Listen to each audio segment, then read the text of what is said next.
பிரைஸ்லாம் கர்த்தருக்கு ஸ்தோத்திரம் உண்டாவதாக. நம்ம எப்படி ஜெபிக்கணும், முதல்ல எதுக்காக ஜெபிக்கணும், ஏன் ஜெபிக்கணும், எப்படி ஜெபிக்கணும், இந்த காரியங்கள் நம்ம பார்க்கலாம். நமக்கு தெரியும் ஏற்கனவே எப்படி ஜெபிக்கணும்னு.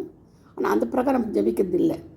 ஏதோ தானே நம்ம வாய்க்கு வந்தது ஜெபிக்கிறோம், மனசுக்குள்ளே ஜெபிக்கிறோம், நடக்கும்போது ஜெபிக்கிறோம், பாத்ரூமில் ஜெபிக்கிறோம், கிச்சனில் ஜெபிக்கிறோம், அந்த மாதிரி தான் ஜெபிக்கிறோம். ப்ராப்பராக நம்ம கரெக்டாக நம்ம ஜெபிக்க தொடங்கலை. சில தொடங்கியிருக்காங்க, நடுநடுவில் அவங்க கொண்டு விட்டுருப்பாங்க. நமக்காக ஜெபம் பண்ணணும்.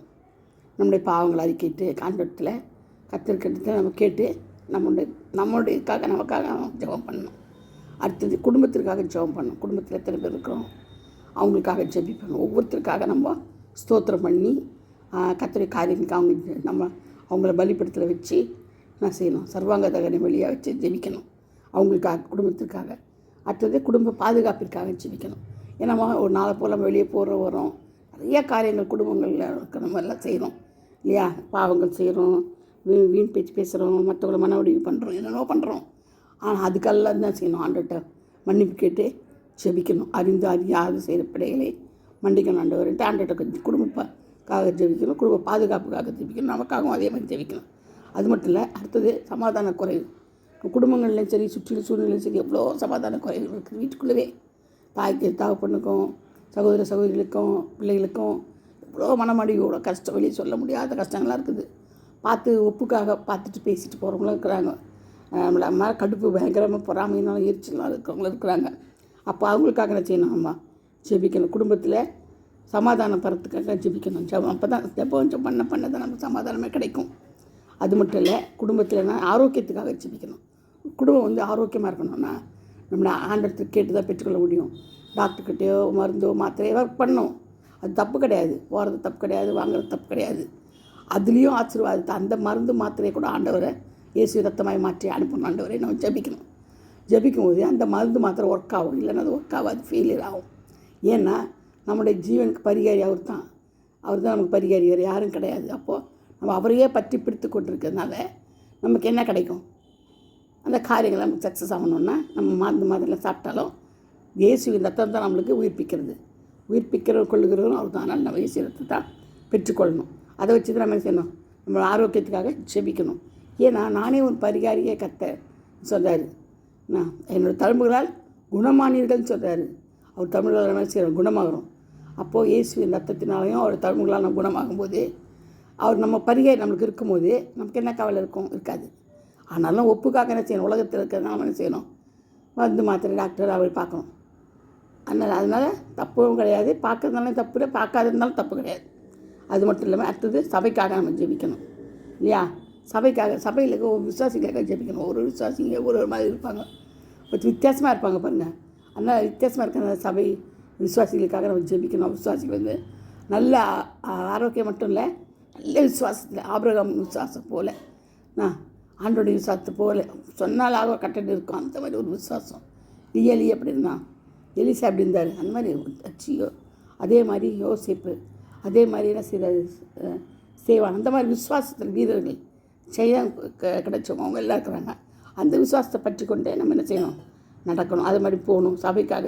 சபை விசுவாசிகளுக்காக ஜெபிக்கணும்.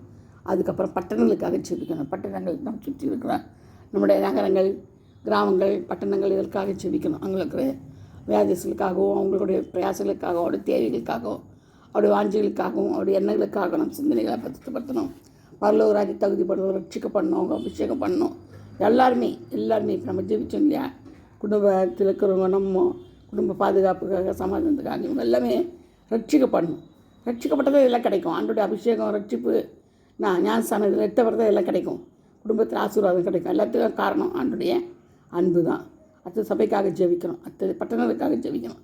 பட்டணத்தில் இருக்கிற எல்லோரும் ரட்சிக்கப்படணும். ஒருத்தருடாமல் என்ன செய்யணும், ஆண்டோடைய பாதத்துக்கு வரணும், எல்லாம் ரட்சிக்கப்படணும், ஆண்டவரை ஏற்றுக்கொள்ளணும், ஆண்டவருக்காக பிரயாசப்படணும், ஆண்டவரை பற்றி சொல்லணும் வெளியே. இதுக்காக நம்ம பட்டணத்துக்காக ஜெபிக்கணும். அது மட்டும் இல்லை, அடுத்தது நம்முடைய மாவட்டத்திற்கு நம்ம ஜெபிக்கணும். மாவட்டங்கள்லாம் சேர்ந்தது ஒரு மாவட்டம் வரும். அந்த மாவட்டத்துக்காக நம்ம ஜெபிக்கணும். மாவட்டத்தில் தலைவர்கள், அதிகாரிகள், போலீஸ் துறைகள், இப்படி நிறைய காரியங்கள் இருக்கும் இல்லையா, கவுன்சிலர்ஸு நிறைய இருப்பாங்க. அவங்க எல்லாருக்காக நம்ம ஜெபிக்க, ரட்சிப்புக்காக முடிஞ்ச அளவுக்கு நம்ம ரட்சிப்புக்காக அவங்கள அபிஷேகம் பண்ணணும். ஆண்டோட பிள்ளையை நடக்கணும், ஆண்டவருக்கு அவங்க ஒப்பு கொடுக்கணும், இயேசுவின் பிள்ளைகளை மாறணும். மாறின மத மாற்றம் கிடையாது, இருதயத்தில் மாற்றம். பாவத்திலிருந்து வெளியாக்கணும். இப்படிக்காக அவங்களுக்காக நம்ம செய்யணும். பட்டணம் தூரம் மாவட்டம் தூரமாக ஜெபிக்கணும். இந்த காரியங்களெல்லாம் தான் ஜெபத்தில் நம்ம தாங்கணும். மற்றவர்கள் நம்ம ஆனால் தேசத்துக்காக நம்ம ஜெபிக்கிறது தான் இதுதான். இதுக்காக தான் நம்ம ஜெபிக்கிறோம். எல்லா ஜனங்களும் ரட்சிக்கப்படணும், எல்லாம் இயேசுவை ஏற்றுக்கொள்ளணும், எல்லாரும் இயேசு பிள்ளையை மாறினா தான் அந்த பரலோகத்துக்கு போக முடியும். ஆண்டோடைய பர்வதத்துக்கு போக முடியும், பாதத்தில் உட்கார முடியும், அவரோட தைரியமாக நம்ம என்ன செய்யலாம், ஐக்கியமாக ஆக முடியும். இது எதுவுமே நம்ம ஜெபிக்கவே இல்லைன்னா ஏதோ தானம் ஜெபிக்கணும் இல்லையா. நான் கூட நிறைய நேரங்களில் ஏதோ ஒன்று தூக்கத்தை தூங்கிடுவேன், அப்படியே ஜெபிப்பேன். ஏதோ ஒன்று இங்கே நாங்கள் அங்கே நீங்கள் தாய் குச்சி ப்ராப்பராக ஜெபிக்கிறது இல்லை. ஏதோ ஒன்று இதுக்கு ஒன்று ஜெபம் பண்ணுறது. ஆனால் இப்படி நம்ம ப்ராப்பராக வச்சு ஜெபம் பண்ணோம்னா அது ரெகுலர் ஜெபம் ஆகிடும். மற்றவர்களுக்காக நம்ம ஜெபிக்கும்போது நம்மளுடைய கட்டுகளில் அப்படியே ஆகும், நம்முடைய குடும்பத்துக்கு சமாதானம் கிடைக்கும். மற்றவர்களுக்கு ஜெபிக்கும்போது நமக்கு என்ன எல்லாமே கிடைக்கும். இந்த காரியங்களெல்லாம் மனசில் வச்சு நம்ம இந்த காரியங்கள் படி நம்ம ஜெபித்து ஜெயம் பெற்றுக்கொள்ளணும். ஆண்டவரோட இணைஞ்சு அவரோட வருகைக்கு ஆயத்தப்படணும். கடைசி நேரத்தில் நிற்கிறோம். மனுஷ தற்பிரியாயும் பணப்பிரியராயும் என்னமோ இல்லாமல் இருக்குது. அதெல்லாம் நம்ம சொல்ல முடியாது. அவ்வளோ ஒரு பயங்கரமான காலங்கள் நம்ம உட்காந்துருக்கோம். இப்போது நினச்சி கூட பார்க்க முடியாத காலங்கள் இப்போ இருக்கிறது.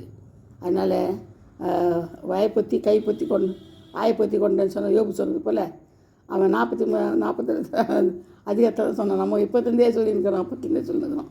ஏன்னா நமக்கு எல்லாத்தையும் நம்ம கத்திரிக்காய் அறிக்கிட்டு எல்லாத்தையும் விட்டு பரலோகத்துக்கு போகிற என்ன வழி அவருடைய அடிச்சுள்ள பின்பற்றி நம்ம நடந்தோம்னா பரிசுத்தமாக கடந்து கொள்ளணும்னா அது கர்த்தர் நம்மளை ஆசீர்வதிப்பார். நம்முடைய தேவையெல்லாம் சந்திப்பார், வாஞ்சையெல்லாம் நிறைவேற்றுவார்.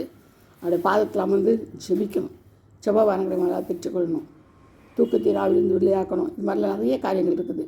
அநேகர் நம்ம கிறிஸ்துக்குள்ளே கொண்டு வரணும். அது நம்மளோட வேலையே. இந்த காலங்களில் கர்த்தருக்காக நம்ம ஜீவிக்கணும். அநேக ஆத்துமாக்களை பெற்றுக்கொண்டு பரலோக ராஜ்யத்தில் நாத்துக்குமாகளை கொண்டு விடணும்.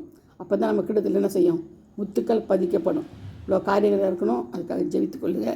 நம்ம ஒவ்வொருவரும் தயாராகணும், அதுதான் முக்கியம். இந்த வசனங்கள்லாம் பாதுகாக்கணும், இந்த வார்த்தைகள்லாம் பாதுகாக்கணும். ஆமீன். ஹல்லேலூயா. Praise the Lord.